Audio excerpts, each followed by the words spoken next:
안녕하세요. 오늘도 찾아주셔서 감사합니다. 오늘은 전라북도 익산에 거주 중인 강상희 할머니가 보내주신 사연입니다. 무슨 일이 있었는지 제보된 사연 바로 읽어드리겠습니다. 들어보시고 강상희 할머니께 따뜻한 위로든 따끔한 조언이든 해 줄 수 있는 말이 있으면 말씀해 주시길 바랄게요. 이야기를 들으시면서 여러분의 경험에 비추어 볼 때 이런 상황을 어떻게 해결하셨는지, 혹은 주변에서 비슷한 경험을 한 분이 계셨다면 그분들은 어떻게 대처하셨는지 공유해 주시면 좋겠습니다. 좋아요와 구독 그리고 알림 설정 눌러주시면 올라오는 사연 함께 들어보실 수 있습니다. 그럼 사연 바로 읽어드리겠습니다. 안녕하세요. 저는 아들 하나, 며느리 하나를 두었던 평범한 시골 할머니입니다. 제가 이렇게 사연을 보낸 이유는 제가 금쪽같이 생각했던 아들놈과 며느리 때문입니다. 아무리 세상이 바뀌었다고 해도 이런 일이 있나 싶어서 말이죠. 제가 다 늙어서 요즘 애들 말로 꼰대 짓을 하는 건지 아니면 우리 애들이 너무 한 건지 누구한테든 털어놓고 싶어 글을 쓰게 됐어요. 저희 아들은 제가 결혼 11년 만에 낳은 아들이었어요. 정말 어렵게 얻은 아들이라 그만큼 더 사랑도 많이 주고 좋은 것만 다 해주면서 키웠죠. 말 그대로 금이야 오기야 키웠습니다. 그런데 그게 화근이었나 봐요. 그렇게 키우지 말 것을.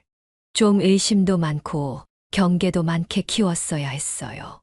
전 그저 착하게 자라라고, 세상은 아름답다고, 사람 믿으며 살라고 가르치며 그렇게 곱게 키운 아들을 1년 전에 결혼시켰습니다. 그때 아들이 20대여서 너무 빠른 거 아니었나 싶긴 했어요. 결혼하겠다고 데려온 여자가 나이도 어렸으니 말이에요. 그래도 둘이 죽고 못 살겠다는데 어쩌겠어요. 그런데 이 아가씨가 처음 만나는 순간부터 참 당돌하게 굴더군요. 그래, 너희 집은 우리 집 근처에 작은 빌라 얻더니 요 근처에 괜찮은 집이 마침 매물로 하나 나와 있던데? 당연히 애들 집을 해줄 생각으로 물었죠. 그렇게 시골이라고 하기도 뭐하지만 그렇다고 대도시에 사는 것도 아니어서 좀 걱정이 되긴 했어요. 서울 아가씨가 이런 곳에서 살 수 있을까 하면서 말이죠. 그런데 아니나 다를까 단박에 카랑카랑한 목소리로 말하더군요. 어머님, 아버님, 미리 말씀드리지만 저는 서울 아니면 못 살아요. 평생 서울에서만 살았고 친구들도 다 서울에 있고요. 그래서 제가 말했죠. 근데 서울은 집값이 좀 너무 비싸서 그럼 좀 작은 평수도 괜찮겠니? 그래도 20평은 돼야 하지 않겠어요? 친구들 불러서 집들이도 하고 하려면. 그리고 제가 일하는 학교도 서울에 있는데 여기서 서울까지 출퇴근 못 해요. 그건 더 싫고요. 며느리는 학교 교사입니다. 남들이 말하는 1등 신부감이지요. 좋은 며느리를 얻었죠. 아들은 평범한 회사원이었던지라 아무래도 조건 면에서 며느리가 더 나았던 건 사실입니다. 그치만 그거 이상으로 며느리는 굉장히 당차고 자기 할 말은 꼭 하는 아이였죠. 학교에서 1시간 안에 출퇴근할 수 있는 곳으로 집 마련해 주세요. 그게 결혼 허락을 받으러 온 며느리의 마지막 말이었습니다. 며느리를 보낸 뒤 아들에게 살짝 얘기했죠. 서울에 20평 넘는 집 구하려면 돈이 얼만데. 어디 가까운 경기도는 안 되려나? 네가 얘기 좀 잘해봐. 아우, 엄마. 저도 벌써부터 얘기했죠. 근데 서울 아니면 안 된대요. 솔직히 저 같은 회사원이 어디 가서 여교사를 만나겠어요? 조건 좋은 며느리 보는 갑다 생각하시고 한 번만 도와주세요. 저희가 자주 찾아뵙고 효도할게요. 그 여자가 아니면 안 된다고 꼭 이 결혼해야 한다는 아들 앞에서 무슨 말을 하겠습니까? 저는 그저 알겠다 하고 그날부터 바로 대출을 알아보기로 했습니다. 남편이 이미 은퇴한 상황이라 노후 자금을 손댈 순 없으니 저희가 집을 좀 좁혀가든 집 담보로 대출을 받든 해야 했어요. 생활비는 국가에서 나오는 연금이면 빠듯하게 해도 둘이 살 수 있으니까 생활비 좀 줄인다 셈치고 이곳저곳에 있는 대로 대출을 끌어다 모았습니다. 그렇게 아들과 며느리를 결혼시키고 아들 명의로 서울에 25평짜리 빌라를 얻어줬어요. 그마저도 며느리는 학교가 강남에 있는데 집은 강북이라며 툴툴대긴 했지만 그게 제 최선이었습니다. 그 후 저와 남편은 조금 더 구석진 시골로 들어가 아주 작은 집을 얻어 살기 시작했어요. 작아진 살림살이에 조금 힘들긴 했지만 그래도 아들이 행복하기를, 그리고 가급적 빠른 시일 내에 손주를 안겨줄 기대를 하면서 그렇게 하루하루를 지냈죠. 그런데 결혼하고 나니 마치 남이라도 된 것 마냥 며느리는 연락 한 통 없더군요. 남들은 어버이날이다, 결혼기념일이다, 생일이다 하면서 며느리들이 먼저 챙겨준다는데 전 한 번도 그런 경험이 없어요.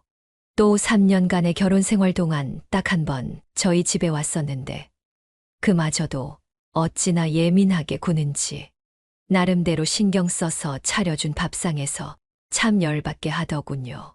아니, 왜 그렇게 깨작거리나? 입에 안 맞아?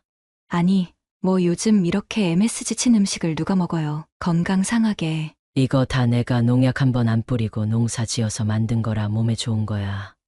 그냥 입맛이 없네요. 저는 그냥 건너방에 가서 쉬고 있을게요. 그러더니 쏙 나가 버리더군요.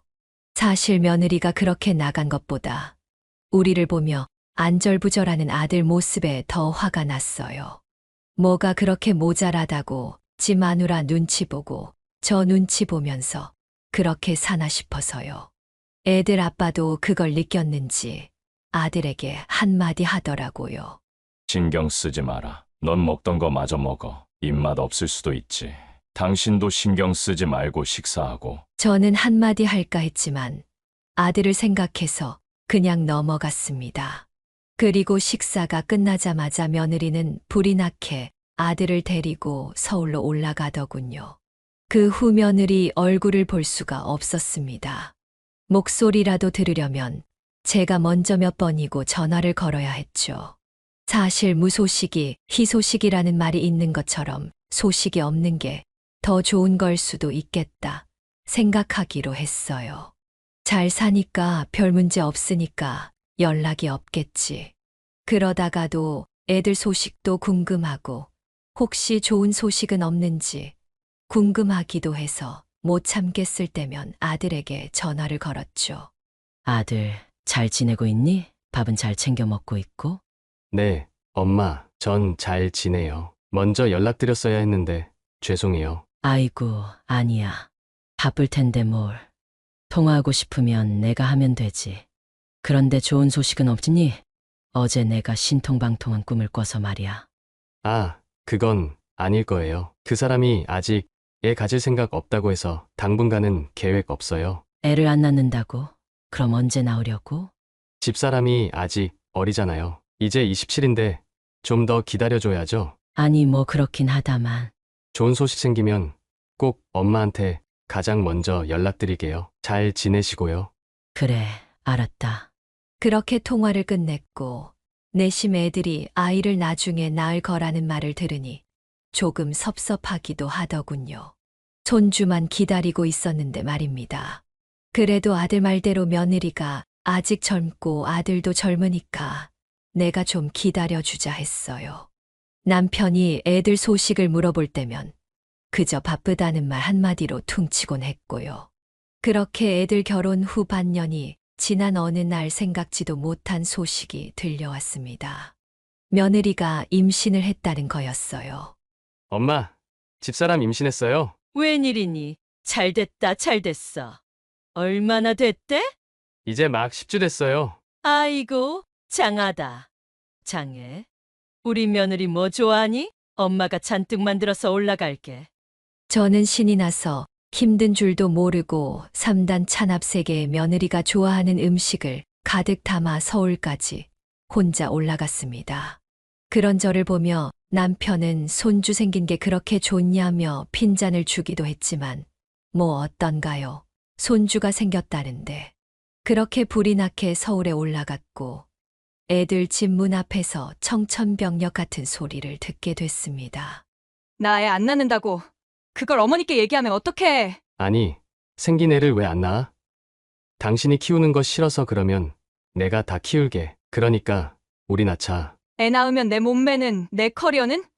나 집에서 애 보고 살림하면서는 못 살아. 난 태생적으로 밖에 나가 일을 해야 하는 사람이라고. 당신 몸매 이미 충분히 예쁘고 애 낳고 조리한 다음에 다시 일하면 되잖아. 일하는데 방해 안 되게 내가 애 다 볼게. 그러니까 제발. 저는 가슴이 쿵 내려앉는 것 같았어요.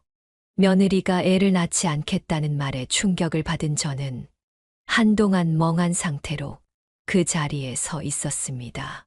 마침 문이 살짝 열려 있길래 문을 벌컥 열고 들어가 소리쳤죠. 이게 무슨 소리니? 애를 안 낳는다니? 어머니 오셨어요? 그제서야 애들은 목소리를 낮추더니 무슨 소리냐고 묻자. 차라리 잘 됐어요. 어머님, 저 집에서 애나 보면서 늙고 싶진 않아요. 일하면서 살 거예요. 그런데 애를 낳으면 그 애를 누가 키우겠어요? 이 사람이 다 본다고 말은 해도 회식 있는 날, 야근 있는 날 제가 대신 봐야 할 거고, 제가 애 먹이고 입히고 재우고 해야 되는데 그건 자신 없어요. 제 인생에 걸림돌이 될 게 뻔하다고요. 저는 그동안 쌓인 화를 애들에게 쏟아냈습니다. 그 순간은 정말 참을 수가 없더군요. 너 아무리 철이 없어도 그렇지 어떻게 그런 말을 하니? 뱃속에 있는 애가 듣는다. 손톱만 한 게 뭘 듣겠어요? 듣는다 한들 얘도 공감할 거려. 요즘 세상이 얼마나 정글 같은데. 저는 한숨을 푹 쉬고는 답했죠. 그럼 내가 키워주마. 우리 손주 내가 키워줄 테니까 넌 애 낳고 다시 일해. 그럼 됐니? 정말이죠? 어머님이 정말 키워주시는 거죠? 저한테 엄마 노릇하라고 하면 안 돼요. 아셨죠? 그래, 알았다. 몸 조심하고 태교 잘하고 있어라. 요즘 세상이 얼마나 정글 같은데. 저는 그대로 만들어 온 반찬만 식탁 위에 놓고 다시 돌아서 나왔습니다. 아들이 모셔다 드리겠다며 따라 나왔지만 그냥 버스를 타고 내려왔어요. 그 순간은 아들마저도 꼴보기 싫더라고요. 집으로 내려오는 내내 혼자 눈물을 얼마나 훔쳐냈는지 모릅니다. 손주 지운다는 소리가 왜 그렇게 가슴에 박히고 속이 상하던지요. 그래도 철이 없어서 그럴 거다. 잘 몰라서 그럴 거다. 요즘 어린애들 그럴 수 있다 생각하며 이해하려고 했어요. 그런데 제가 내려온 지 3일 만에 제가 두고 왔던 차납이 택배로 돌아왔더군요. 저는 잘 받았다고 알려줄 겸 며느리에게 전화를 걸었어요. 조금 어색했죠. 며느리랑 통화하는 일이 별로 없어서요. 여보세요? 얘 오늘 택배 받았다. 반찬들은 다 잘 넣어놨니? 국물이 있는 것들은 빨리 쉬니까 빨리 먹어야 돼. 그리고 불고기는 어머니, 죄송한데 그거 다 버렸어요. 뭐라고? 전 아무나 만든 음식 못 먹어요. 저희 집 반찬은 도우미 아주머니가 다 해주시니까 걱정 안 하셔도 돼요. 그 사람 잘 먹이고 있고 저도 잘 먹고 있어요. 저 수업이라 이만 끊을게요. 그게 끝이었습니다. 저는 너무 어벙벙해서 그대로 휴대폰을 붙잡고 한참을 앉아 있었죠. 그러자 남편이 왜 그러고 있어? 라고 물었고 사실대로 얘기할까 하다가 남편이 알면 당장이라도 아들, 며느리한테 전화해 노발대발할 것 같아서 그냥 별것 아니라고 둘러댔습니다. 그리고 얼마 지나지 않아 설날이 있었습니다. 며느리는 코빼기도 안 비치더군요. 물론 임신하느라 힘들 거라는 건 알지만 얼굴도 안 비추고 전화 한 통도 없는 며느리에게 조금 화가 나더군요. 명절 다음 날 아들만 혼자 겨우 와서 밥 한 끼 먹고 올라가는 모습을 보며 어찌나 마음이 뭉클하던지. 나야 무시하는 건 괜찮은데 우리 아들까지 무시하는 건가 싶어서 큰맘 먹고 며느리에게 전화를 걸어봤어요. 한참 신호가 간 뒤에야 받더군요. 어머니, 무슨 일이세요? 아무리 그래도 명절인데 얼굴도 안 비치는 건 너무한 거 아니니? 지금 집이야? 내가 올라갈까? 너무 힘들어서 그런 거면 우리가 갈게. 그래도 얼굴 한번 봐야지. 집에 오셔도 저 없어요. 어머니? 그럼 어디 있는데? 친정 언니들이랑 제주도 여행 왔어요. 아니, 넌 여행 갈 기운 있으면 여기 와서 음식이나 좀 도와주지 그랬니? 어차피 어머니가 매년 하시던 거잖아요. 하시던 대로 하면 되는데 뭐. 아, 언니들이 불러서 이만 끊을게요. 임신한 몸으로 시골까지 내려오기 힘들어서가 아니었어요. 놀러 가려고 말 한마디 없이 명절에 시댁에 안 온 거였습니다. 그것도 결혼하고 첫 명절을요. 학교 방학이라 시간이 많았을 텐데도 정말 단 한 번도 찾아오지 않더군요. 전화도 물론 안 하고요. 그렇게 봄이 되고 여름이 올 때까지도 연락이 없어서 저도 화가 머리끝까지 난 상태였죠. 그래서 어디 추석 때는 어떻게 하나 보자 하고 벼르고 있었어요. 그때까지는 아무리 궁금해도 며느리한테 전화 한 통도 안 했습니다. 그렇게 속으로 칼을 갈고 있었죠. 그렇게 추석이 코앞으로 다가왔습니다. 일부러 며느리에게 전화를 걸었죠. 여보세요? 그래, 나다. 이번 추석에도 안 내려올 거니? 아, 약속이 있어서요. 이제 배도 꽤 불러왔을 텐데 무슨 약속? 친구들이랑 태교 여행 좀 갔다 오려고요. 가까운 데라도. 그래. 난 이번 추석에 서울 올라가려고 했는데 그럼 넌 없겠구나. 네. 없겠죠. 근데 서울에는 왜요? 니들 집 내놓으려고. 네. 갑자기 말도 없이 집을 판다뇨? 그게 무슨 말씀이세요? 됐다. 너는 신경 쓰지 말고 여행이나 다녀와. 나가면 그 전에 방 빼야 할 수도 있으니까 알고는 있어. 아니, 그럼 우리는 어디로 가라고요? 며느리가 화내며 소리치는 틈에 저는 얼른 전화를 끊어버렸습니다. 그제서야 며느리는 사태의 심각성을 깨달았는지 계속해서 전화를 해댔습니다. 저는 단 한 통도 받지 않았어요. 남편에게도 단단히 일러뒀죠. 혹시라도 애들 전화 오면 받지 마. 내가 해결할 테니까. 무슨 일인데? 그냥 그런 게 있어요. 당신은 잠이나 자고 계세요. 뭐 알았어. 그렇게 남편도 저도 전화를 받지 않자 아들과 며느리가 그날 밤에 바로 저희 집으로 내려왔더군요. 정말 코웃음이 나더군요. 차가 서기 무섭게 조수석 문이 열리고 며느리가 내리더군요. 1년 만에 보는 며느리 얼굴이었죠. 아이고, 이게 누구야? 귀하신 우리 며느리 웬일로 여길 다 오셨나? 어머니, 그렇게 전화 끊어버리시고 연락을 안 받으시면 어떡해요? 그래서 내려왔죠. 바빠서 내려올 틈 없다더니 집 뺀다니까 시간이 좀 생겼나 보지? 며느리는 똥 씹은 얼굴로 아무 말도 못하더군요. 아들은 며느리에게 전해 듣고 대강 상황을 눈치챈 듯 했어요. 저를 잡고 일단 들어가서 얘기하자길래 애들을 데리고 집으로 들어갔습니다. 마침 남편이 친구들 만나러 간 사이라 집엔 저 혼자뿐이었죠. 아버님은요? 어디 일 있어서 갔어. 네가 아버님을 다 찾고 놀랍구나. 제가 계속 비꼬니 며느리도 슬슬 기분이 상해가는 것 같았어요. 그래서 진짜 집을 뺄 계획이라고요? 아니, 왜요? 그럼 저희 보고 길거리에 앉으라는 거예요? 자식 된 도리는 안 하는데 난 부모 된 도리를 해야 되니? 아들 장가 보내려면 집을 꼭 해줘야 되는 도리가 있긴 하던가.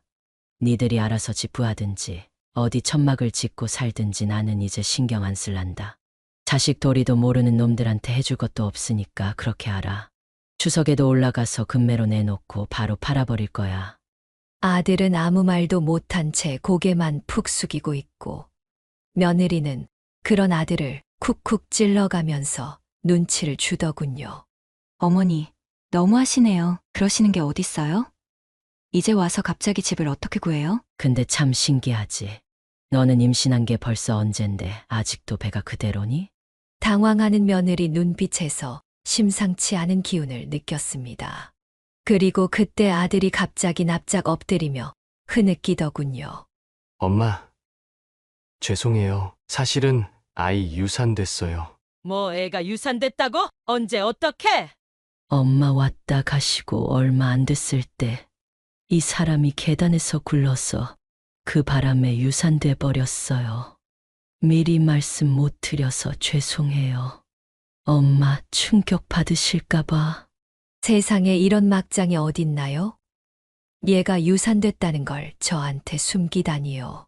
그러면서 그동안 저한테는 태교 여행을 간다느니 애한테 안 좋아서 못 내려온다느니 그런 말을 했던 거였어요. 참으로 기가 막혀서 저는 며느리에게 물었죠. 너 추석에 태교 여행한다며? 그동안 애한테 무리랄까봐 여기도 못 내려왔다며? 근데 이게 무슨 얘기니? 며느리는 표정이 구겨져서 제 아들을 노려보다가 아들은 그러거나 말거나 흐느끼면서 바닥에 엎어져 있었습니다. 저는 그런 아들을 일으켜 앉히며 다시 한 번 말했습니다. 정말 계단에서 구른 게 맞기는 하니? 네가 일부러 그런 거 아니고? 정말 의심하지 않을 수가 없더군요. 애가 하는 짓이 워낙 개념 없고 막장 같아서 말이죠. 어머니, 저 그 정도로 막 나가는 애는 아니에요. 저도 속상하다고요. 그래, 그렇다면 다행이구나. 아무튼 이제 자식돌이 강요 안 할 테니까 내 돈으로 편하게 살 생각도 하지 마라. 그때 갑자기 아들이 목소리를 높였습니다. 생각도 못한 일이었죠. 엄마, 저 이혼하려고요. 저와 며느리 모두 처음 듣는 말에 깜짝 놀라 아들을 바라봤습니다. 이혼이라니? 무슨 일이 있었니? 아들 입을 통해 들은 그간의 일은 정말 기가 막혔습니다. 저 이 사람 도저히 감당 못하겠어요. 어떻게든 버텨보려고 했는데 차라리 잘 됐어요. 이번 기회에 이 사람이랑 이혼할래요. 제 월급 이상으로 매달 카드값 써제 끼는 것도 더 이상 못 참겠고 맨날 술 마시고 취해서 들어오는 것도 못 참겠어요. 그리고 자기는 교사라고 저 같은 사람이랑 결혼할 사람이 아니었다고 주변 사람들한테 험담까지 하고 다녀서 제가 얼굴을 들고 다닐 수가 없어요. 저는 피가 거꾸로 솟는 것 같았습니다. 물론 직업면에서 평범한 회사원인 제 아들이 부족하다고 생각할 수도 있었겠죠. 하지만 다른 사람들 앞에서 대놓고 망신을 주고 사치나 부리는 사람이었다니. 애초에 서울 아니면 못 산다고 할 때부터 알아봤어야 하는데 제가 그때 차라리 막았어야 했죠.